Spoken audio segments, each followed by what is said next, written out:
ورحمة الله وبركاته.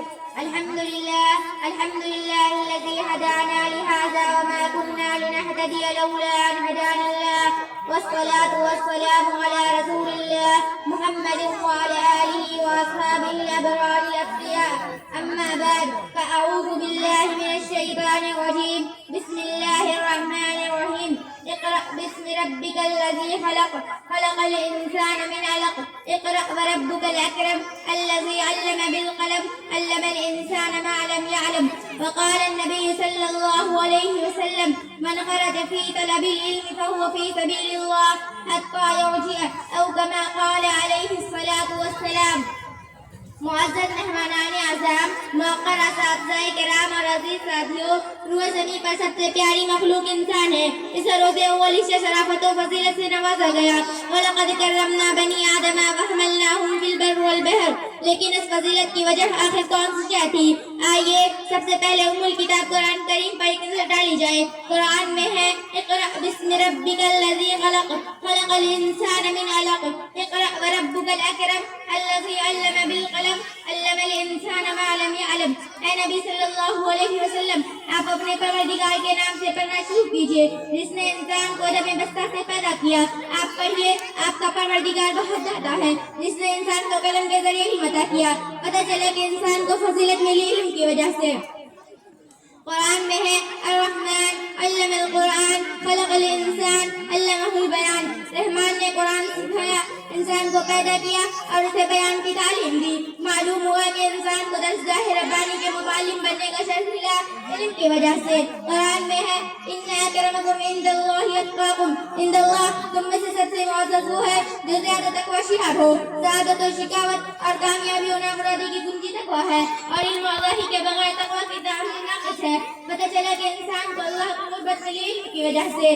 اور آگے چلیے، قرآن میں ہے: وَعَلَّمَ آدَمَ الْأَسْمَاءَ كُلَّهَا ثُمَّ عَرَضَهُمْ عَلَى الْمَلَائِكَةِ فَقَالَ أَنبِئُونِي بِأَسْمَاءِ هَؤُلَاءِ إِن كُنتُمْ صَادِقِينَ. اللہ تعالیٰ نے حضرت آدم علیہ السلام کو تمام اشیاء کے نام سکھا دیے. پھر انہیں فرشتوں کے روبرو کر کے کہا: اے فرشتوں، تم ان چیزوں کے نام بتاؤ اگر واقعی تم اپنے دعویٰ میں درست ہو. اللہ تعالیٰ نے حضرت آدم علیہ السلام کے سامنے سجدہ تعظیم ہی کروایا. ابو الآباء سیدنا حضرت آدم علیہ السلام کو مسجد ملائکہ کا اعزاز ملا علم کی وجہ سے. اور آگے چلیے، قرآن میں ہے: قال رب اجعلنی علی خزائن الارض انی حفیظ علیم. اے بادشاہ، مجھے زمین کے خزانوں پر معمور کر دیجیے، یقیناً میں اس کا محافظ عظیم ہوں. پتہ چلا کہ حضرت یوسف علیہ السلام کو خزانہ شاہی کا استحقاق ملا علم کی وجہ سے. سامعین گرامی قدر، میں کتنی آیتیں پڑھ کر آپ کو سناؤں اور علم کی عظمت و اہمیت پر کلام کروں. میں حیران و پریشان ہوں. میں پوچھنا چاہتی ہوں: اے علم، تجھے اس قدر بندی کس نے عطا کی؟ اے علم، تیرے قسمت کا ستارہ اتنا درخشاں کیوں ہے؟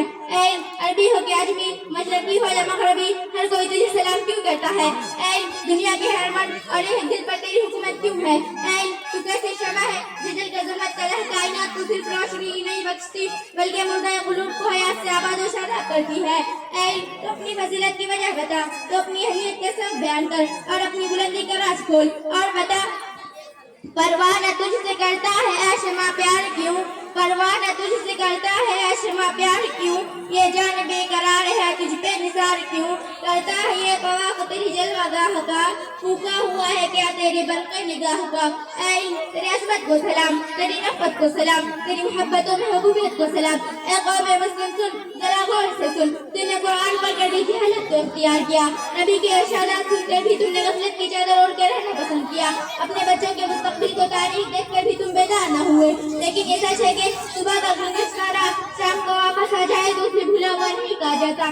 اس لیے مجھے کہنے کی اجازت دی جائے کہ اٹھ اے قوم مسلم، اٹھ، اب تو اٹھ، ہوش کے نہ کھولے. مدارس و مکاتب اور اسکولوں کی طرف توجہ کر، علوم و فنون اور صنعت و حرفت کے دامن زرعی کو تھام لے، اپنے اولاد کے مستقبل کو روشن و تابناک بنا. ذلت و پستی اور سیاست و معیشت کے بدحالی سے نکال کر انہیں خوشحال زندگی کی راہ دکھا. قائم قنوط اور مایوسی کی جنزیروں سے خود کو آزاد کر. اور پوری ہمت و جرات اور منصوبہ بندی کے ساتھ تعلیمی میدان میں قدم بڑھاتا جا. انشاءاللہ ظلمت شب پاش ہوگی اور انقریب وہ صبح حسینہ مدار ہوگی جس کا سورج کبھی غروب نہ ہوگا. انشاءاللہ نہیں تیرا نشیمن قصر سلطانی کے گنبد پر، نہیں تیرا نشیمن قصر سلطانی کے گنبد پر، تو شاہی ہے بسیرا کر پہاڑوں کی چٹانوں میں. وآخر دعوانا الحمدللہ رب العالمین.